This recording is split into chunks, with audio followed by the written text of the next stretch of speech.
Hey, twin. I forgot my AirPods, so I'll have to project my voice. Luckily, I'm in the car right now. But anyway, I'm starting this video at 8:08 p.m. because I am continuing on with my angel number series here, and we are to the 8s. And 888 signifies abundance, prosperity, wealth. I believe the 8th house is career and also ruled by Taurus, I believe. Feel free to dispute me in the comment section, but they 8s represent materialism, but 8s also are the lemniscat, or eternity symbol, infinity. And I had said in my other video about the zeros that not only does 000 signify new beginnings to me, it also signifies eternity. So basically, the void. It's like when you see 000, that's exactly where the universe wants you to be. Like, where you're going is where the universe wants you to go, where the void wants you to go. And I am also a life path 8. So to figure out your life path, all you have to do is add your month. See, and my throat just started acting like this. I wasn't getting like this sort of like frog in my throat that I'm feeling right now, and having to swallow and work through this and just ignore it. But I'm gonna bring it up because it's been happening to a lot of readers and other guides, and just in general from all the creators, all the co-creators that we have on YouTube. Everyone's been having this throat chakra clearing, and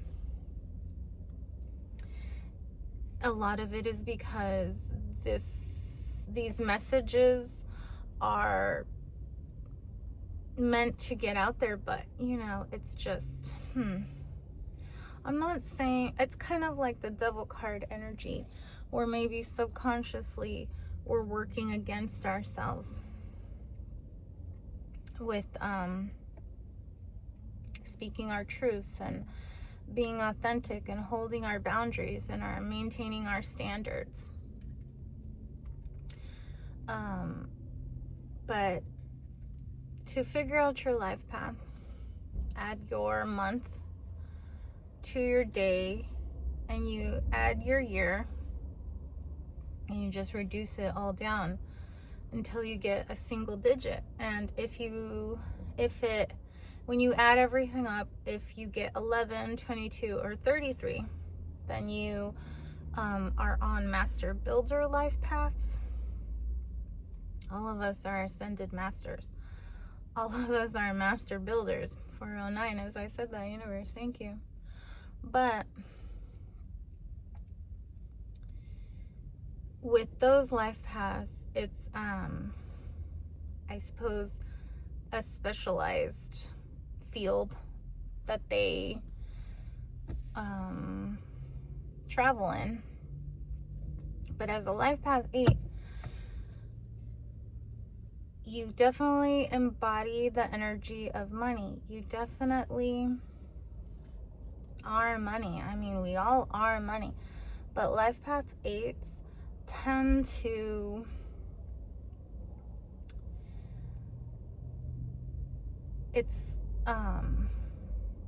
they have the most wealth, and it may not always be material wealth. It can be spiritual wealth. It can be, all types of wealth. There's all types of wealth that exist. But for life path 8, you're definitely going to be well off. Like, there's really not much you have to worry about unless you create the problems for yourself. And it's said that life path 8s will tend to get a surge of energy, a surge of youth in like the middle part of their life. So like where some people say you've had a midlife crisis or something like that. It could just be that it's just that you woke to your purpose. So not just life path 8s, but in general, like they get this surge of youth and it carries them into their later years. But you can also be very materialistic as a life path 8. And that is something that I can say I would heavily rely on shopping therapy as a trauma response, and also, because when I was a kid, I would eat my emotions, and as an adult, I shop my emotions, and a lot of that has gotten me to where I am currently. But I know that where I'm headed is even greater than anywhere I've been before, and that the universe consistently works out for me no matter what. I mean, it has to. It wants me to continue on my path and continue on my purpose, and so it must provide, it must sustain, it must support. It's just a matter of me allowing it to. Me to not work to force everything. Me to not work everything out. Even though all you have is yourself, you're not alone. And even though you can only rely on yourself, the fact that you're here affirming the universe, well, then the universe must affirm you. And so whatever you decide to do, the universe is going to support you, because that decision you made is the one that it wanted you to. And even when things aren't working out like you think that they should, in the long run, in the bigger picture, you're always going to get what you want. It's always going to be your way, even though it didn't seem like it was. And sometimes things go your way like you say you do. That's why a lot of us script. That's why a lot of us journal. And because the 3D is delayed, it's just a delayed projection. It is all about the feeling and trusting the unseen. Okay, so getting into the cards here. I'm only going to focus on the Nightmare Before Christmas, because I am going to talk about the 8s and 9s here. And starting off, we have the 8 of Cups, or the 8 of Potions. And this is the card I had pulled for Kathy and I at the event earlier this month. And the 8 of Cups talks about how things may have not worked out the way that you thought that they would, or that you've achieved a dream or a goal and it's not quite what you expected. It's not quite what you thought it would be. And for me, it's a card about heavy emotions. It's an abundance of heavy emotions, the 8 of Cups, because you see the cups here in the graveyard. And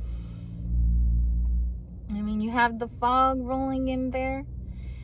And it's so cool because recently it's been very foggy in the mornings. I was so happy this weekend when I was going out and just seeing all the fog, but even though it burnt up midday.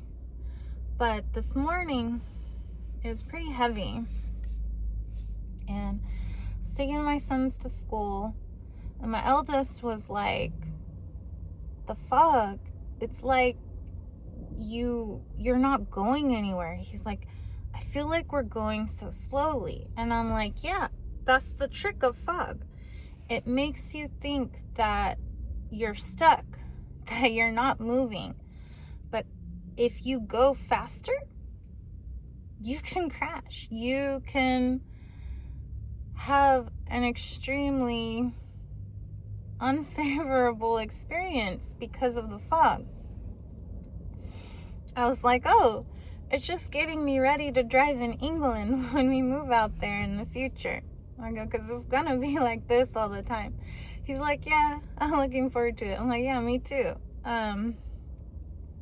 But that's the thing, is that fog makes you feel that you're just standing in place even while you're moving.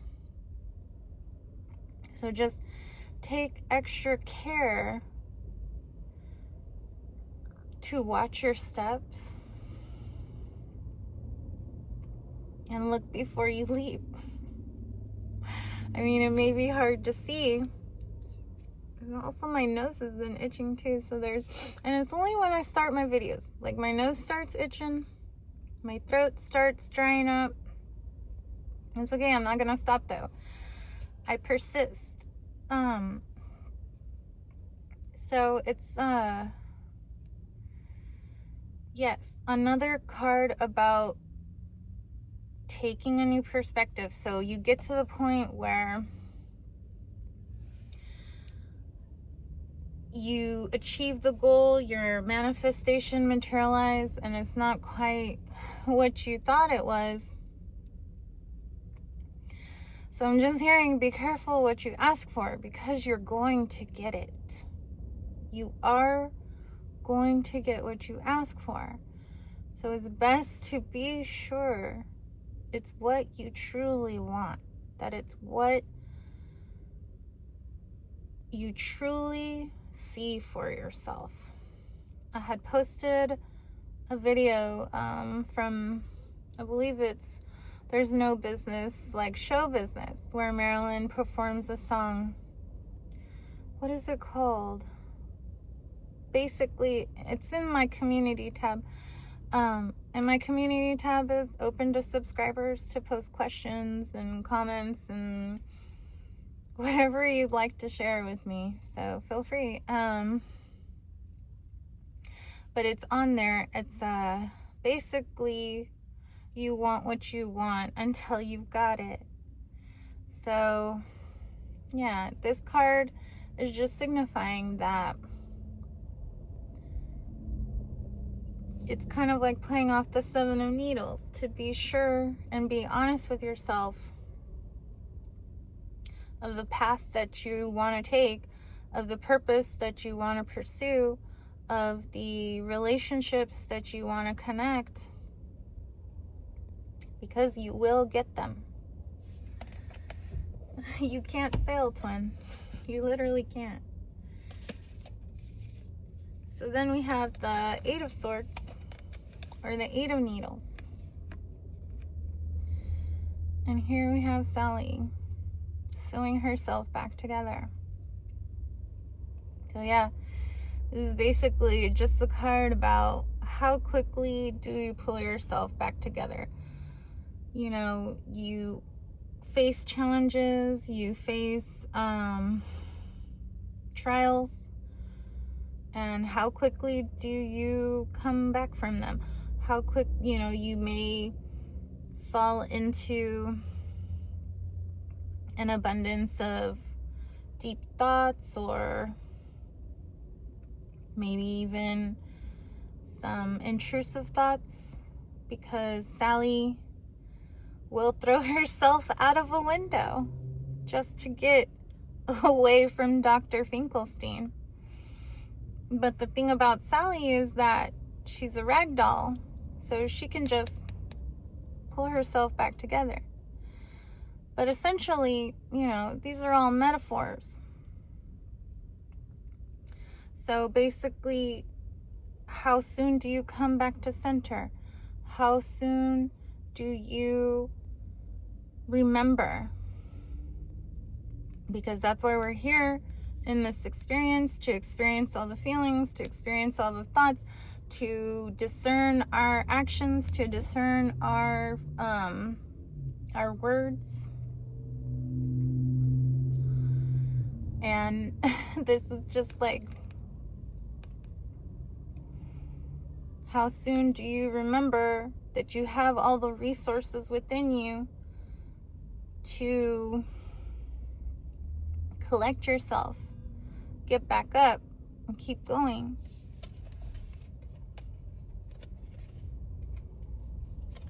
And then we come to the Eight of Pentacles, or the Eight of Presents. And we have Santa's elves packing away gifts.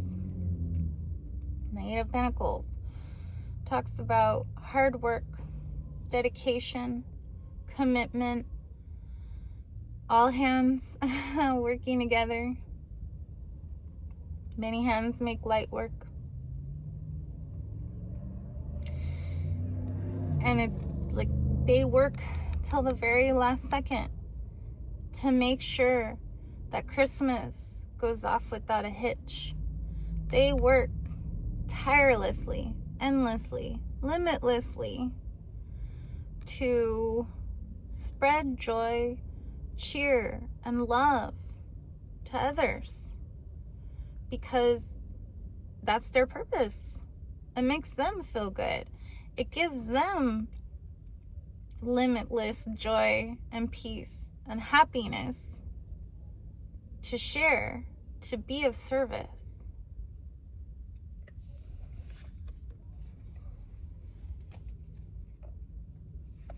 And with the Eight of Candles, or the Eight of Wands, oh, I love this one. Oh, I love this one so much. So the Eight of Candles, or Eight of Wands, is about quick movement. It's about a decision being made and action taken, like, straight away. Like, once you decide, once you allow yourself to take the next step, you're just gonna see how quickly everything's going to move, twin. You're just gonna see, it's like a snowball effect. What started off as something small, so, just a thought in your mind, and how with inspired, actions and feelings behind it, it gains momentum. And it grows into this huge boulder of snow that can't really be stopped until it reaches its final destination. And with this character, I forget their name, but they're very sassy and likes to design. But they're also very quick, so when they're making the hat designs, it's just so fast. And their movements are so deft and effortless because they're passionate about what they're doing. And wands represent a lot of passion. Wands are the sexiest cards of the tarot. They're the sexiest suit. All cups aside, wands have it. So it's like this magnetism, this draw, this sexiness about you, twin, is all because of the confidence that you have in yourself. It's all because of the value and the worth that you give yourself, because it cannot be measured by any material means. Not even close. The universe has no budget, and you are the universe. So it's just, I just love this card, twin. Like, keeping you. Just keeping you. So moving on to the nines. When you see angel number 999, that signifies ultimate changes. While 10s signify cycles ending and beginning,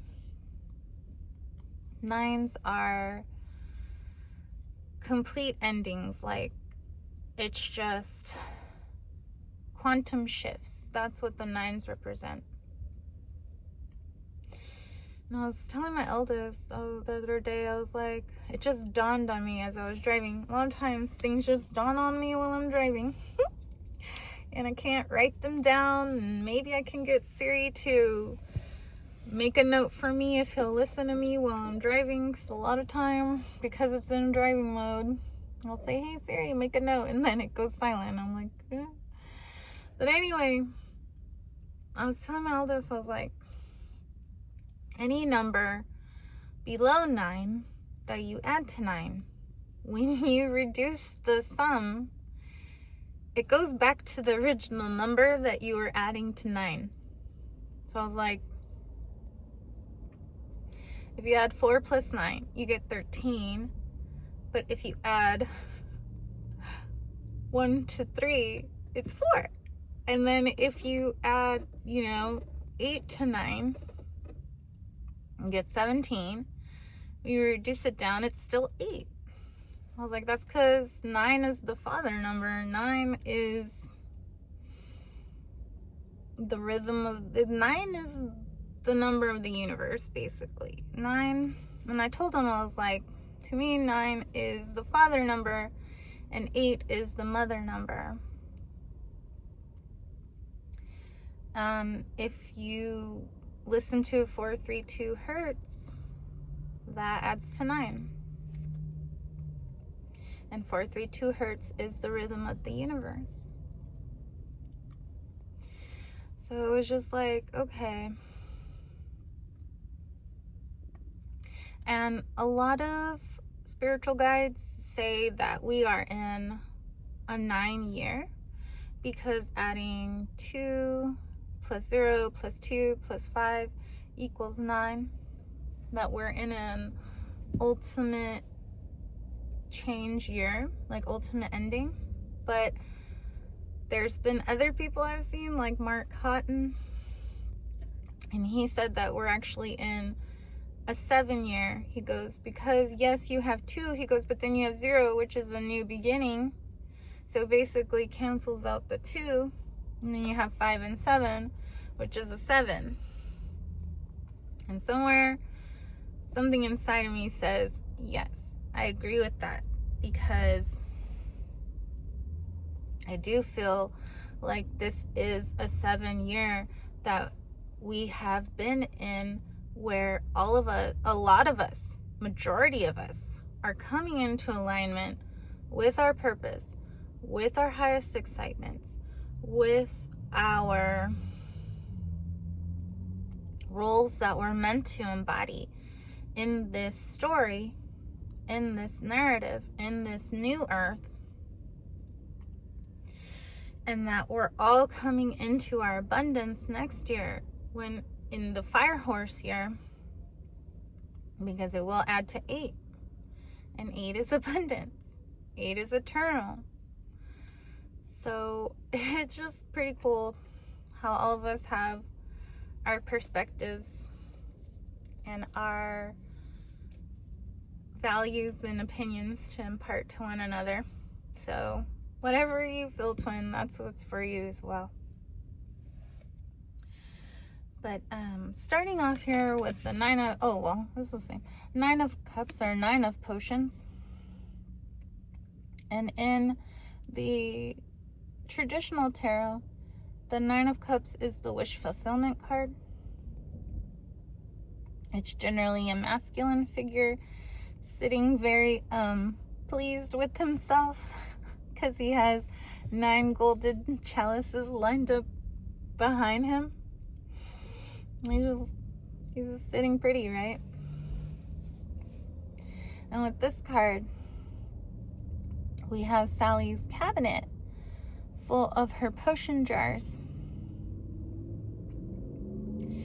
And that is signifying to me that how much this collective uses their emotions to their benefit, uses their emotions to propel their highest, greatest, and grandest wishes to them. How they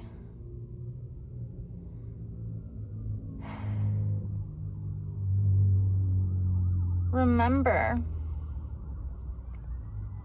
their place of neutrality and know that emotions are here to serve them, not to hold them back. Because Sally uses these potions to get what she wants. She concocts her sleeping soups for Dr. Finkelstein and makes her escapes. She gets what she wishes for.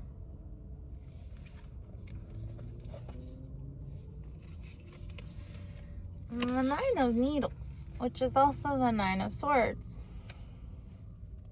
talks about overbearing thoughts.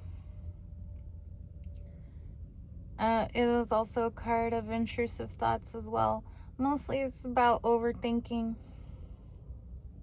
and how it can also be a card of neurodivergence, because I had pulled this card in the Murder of Crows earlier in this year for someone I had read for at the Pride event. And when I explained how that person has obsessive thoughts that wake them up in the middle of the night, she was like, yes, I have OCD. It's like, okay. So Nine of Swords can signify neurodivergence. The heavier energy is that you overthink. But when you're neurodivergent, like, it's pretty much inevitable. Like, I plan out whole conversations in my head before they're even had, before I even meet with the person that I'm going to have a conversation with. So it can be a card of a lot of, over planning. But the clown with the tearaway face, he's here in a flash and gone without a trace. So that's just, again, another signifier to us about how soon do you come back to center. Yes, it's okay to wallow in those, more heavier thoughts, or because I have been someone who's under depression, but I have stress. We all have stress. Like, a healthy amount of stress pushes you to action, but pushes you to change, pushes you out of your comfort zone. But it's definitely not the same energy that I used to be under, where, I just was defeated all the time, didn't want to do anything. I want to go to sleep a lot just because I get to meet a certain someone in my dreams. But while I'm here. I don't want to be anywhere else like I used to. So again, just balancing those heavier emotions, because mania is even a thing. Manic, you can be manic. I have been manic sometimes, and that's an extreme form of excitability. That's the opposite end of the spectrum. So it's like, yes, feel those feelings, embrace them, enjoy them, and then remember that you created them and you are in control of them.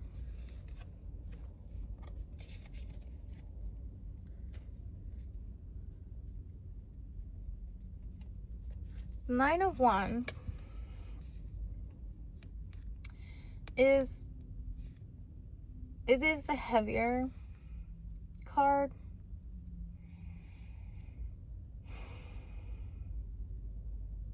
It's about knowing when to ask for help, that the burden that you're carrying on your own can be easily shared with others if you just ask. If you just say, hey, I could use some help, please. And that's a lot of what I've been hearing, is that if you want your ancestors and your spirit guides and your angels and your demons to assist you, all you have to do is ask for their help. That's all they're waiting for. They're always around because they are you. But all you have to do is allow them to help you. Allow them to intervene and support you in what you want most and what you see for yourself. We work to live without desire because we've seen how wanting nothing brings you everything. In many instances, just being in that receptive energy. This is a really great card. Also, all the candles, yeah. These are just your spirit team, your ancestors, your angels, and your demons, all gathering to support you, twin. Because we have the Nine of Pentacles, which is a really great card because Nine of Pentacles is about financial stability. It's, one pentacle away from 10 of Pentacles, which is generational wealth. And with all the presents here, these are some of the prettiest presents I've seen, all wrapped up. Because all of your hard work is paying off, twin. All of your hard work, because you're no stranger to hard work. You're not afraid of hard work. You know that you don't have to work hard to get what you want. But that you're willing to do what it takes. You know what's worth fighting for. And you're not afraid to stand up for what you believe in. And so you just have all these lovely gifts waiting for you. All these lovely gifts sitting under your tree, waiting to be opened on Christmas morning.